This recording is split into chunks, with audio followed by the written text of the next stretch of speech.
میرے خیال میں حامد میر صاحب ہوں، وسعت صاحب ہوں، مظہر صاحب ہوں، سب ہمارے استادوں میں شمار ہوتے ہیں۔ آسمہ شیرازی تو بہن بھی ہے، استاد بھی ہے، اور ان کی بہادری سے کہ ہم کچھ نہ کچھ نقالی کی کوشش کرتے ہیں۔ اور فواد حسن فواد نے بھی، اگرچہ جب یہ پرنسپل سیکرٹری تھے تو ان کے ساتھ ہماری لڑائیاں ہی ہوتی تھیں، جو ہماری بھی عادت ہے، لیکن پھر جس بہادری سے اور جس جرأت سے انہوں نے جیل کاٹی، اور پھر اس کے بعد اس جیل کی برکت سے جو شاعری کی خوبصورت کتاب درآمد ہوئی یا برآمد ہوئی، تو اس کے لیے ہم ثاقب نثار صاحب اور جسٹس جاوید اقبال کا ایک ہی احسان ہے، اور جنرل باجوہ وغیرہ کا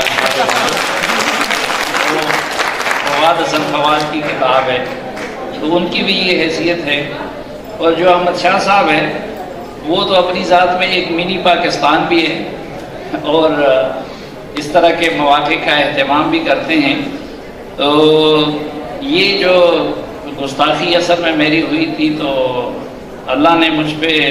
ایک کرم کیا تھا، شاید والدہ کی دعا تھی، ورنہ میں نے اتنا پڑھا لکھا آدمی ہوں اور نہ اتنا صاحبی بصیرت ہوں۔ تو یہ تھا کہ بالکل ابتدا سے میری خان صاحب کے بارے میں ایک کریٹیکل رائے بن گئی تھی، اور دوسرا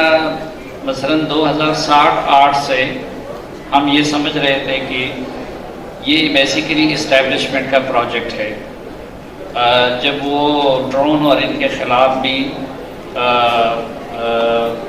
مظاہرے کیا کرتے تھے، اور جب مشرف کے خلاف بھی بولتے تھے، تو پھر ہمارے کچھ لوگ تو بہت زیادہ بہادر ہوتے ہیں، حامد میر صاحب جیسے کچھ لوگ گولیاں بھی کھا لیتے ہیں۔ ہم اگرچہ کشمیریوں کی طرح کسی حد تک ہمارا بھی بہادروں کے علاقے سے تعلق ہے، لیکن اسلام آباد میں رہنے کے بعد اور شادی کرنے کے بعد اتنے بہادر نہیں رہے، تو اس لیے گزارا کرتے ہیں۔ تو ہمارے پشتو میں ایک مقولہ ہے کہ اگر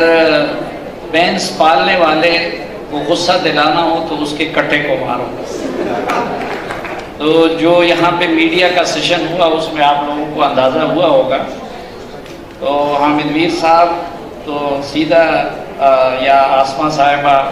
اکثر کٹے پالنے والے کا نام ہی لے لیتے ہیں، اور اس کا نتیجہ بھی بھگتتے ہیں۔ اور وسعت صاحب کو اللہ تعالیٰ نے یا مظہر صاحب کو الفاظ پہ اتنا دسترس دیا ہے کہ یہ کٹے کے مالک کو نشانہ بناتے ہیں، لیکن ان کو بہت بعد میں سمجھ آتی ہے کہ ہمیں کہاں سے مارنا۔ تو میں تو چونکہ ایک قبائلی پشتون ہوں اور اکثر اردو میں پشتو میں بولتا ہوں، تو مجھے وہ طریقہ نہیں، تو میں نے یہ کیا تھا کہ بھائی وہ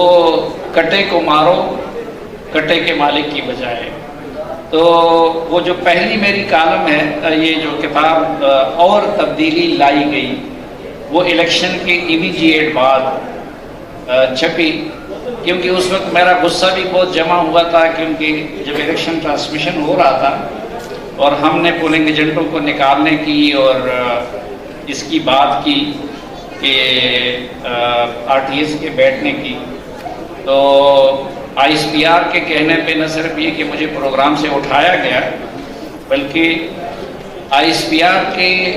افسر کی طرف سے یہ دھمکی جیو کو دی گئی کہ اگر آپ لوگوں نے سلیم کو نہیں اٹھایا تو کل سے جیو بھی بند ہوگا، اور ابھی الیکشن ہو رہا ہے اس دن، اور وہ یہ کہہ رہے ہیں کہ جب پہلا خطاب خان صاحب کریں گے تو تمہارے جیو کی ایسی تیسی کر دے گا۔ اب اس سے پہلے ہم حامد میر صاحب کے ایپیسوڈ کے بعد 2014 سے اس وقت تک کیا وہ بھگت چکے تھے، تو اتنی استطاعت نہیں تھی کہ دوسرا اسی طرح کا حادثہ بھگتے، تو وہ اس وقت تک کی کہانی ہے اور تبدیلی لائی گئی۔ اور پھر دوسری کتاب جو میری آئی، تو وہ خان صاحب کی حکومت کے ایک دو سال بعد کے حکومت میں آنے کے بعد سے اس وقت تک کی ان سے متعلق جو کالم تھے اس کا نام تھا اور تبدیلی الٹی پڑ گئی، اور اب یہ جو ہے یہ اس کا ہے کہ اور تبدیلی گلے پڑ گئی، اور میرے خیال میں وہ تو سب کو معلوم ہے۔ تو اس میں آخری گزشتہ مہینے کے آخری وقت تک کا احاطہ میں نے کیا ہے، تو باقی آپ لوگ اس پہ اپنی رائے بعد میں دیں گے، اور یہ میرے جو اساتذہ بیٹھے ہوئے ہیں تو وہ بھی کہیں گے کہاں کہاں پہ میں بھٹک گیا ہوں، کتنی غلطی کی ہے، اس میں کیا خوبی ہے، کیا اچھائی ہے۔ اور ظاہری بات ہے انسان کو اپنی بات کو میں دلیل کے ساتھ اپنی بات کو ٹھیک کہوں گا، لیکن اس میں غلطی کے امکان کو تسلیم کرتا ہوں، اور کسی اور کی رائے یا بات کو غلط کہتا ہوں دلیل کے ساتھ، لیکن اس میں صحت کے امکان کو تسلیم کرتا ہوں۔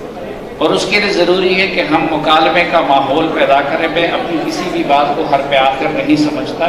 اس میں غلطی کا امکان ہو سکتا ہے، بعض اوقات آپ کو معلومات کی کمی ہوتی ہے، اس کی وجہ سے آپ رائے کا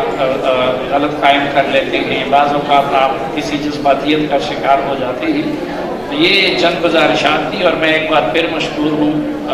افسا کا، فواد حسن فواد کا، آسمہ شیرازی کا، حامد میر صاحب کا، وسط اللہ خان صاحب کا، مظہر اللہ صاحب کا، اور خاص طور پر احمد شاہ صاحب کا، کیونکہ پہلے یہ کوئی پروگرام نہیں تھا اور کتاب 4-5 دن بعد آنی تھی، لیکن احمد شاہ صاحب نے مجھے اتنا پش کیا کہ ہمیں یہ 20-25 کاپیاں ان سے جبرن ایڈوانس میں، جس طرح لوگوں سے آج کل جبرن استعفے لیے جاتے ہیں، تو ہم نے ان سے چڑھوا دی اور پھر اس کو اس پروگرام میں شامل کرنا پڑا۔ تو میں اس کے لیے ان کا مشکور ہوں کہ بہرحال ان کے اس جبر کا نتیجہ میرے حق میں بہتر نکلا ہے۔ بہت شکریہ۔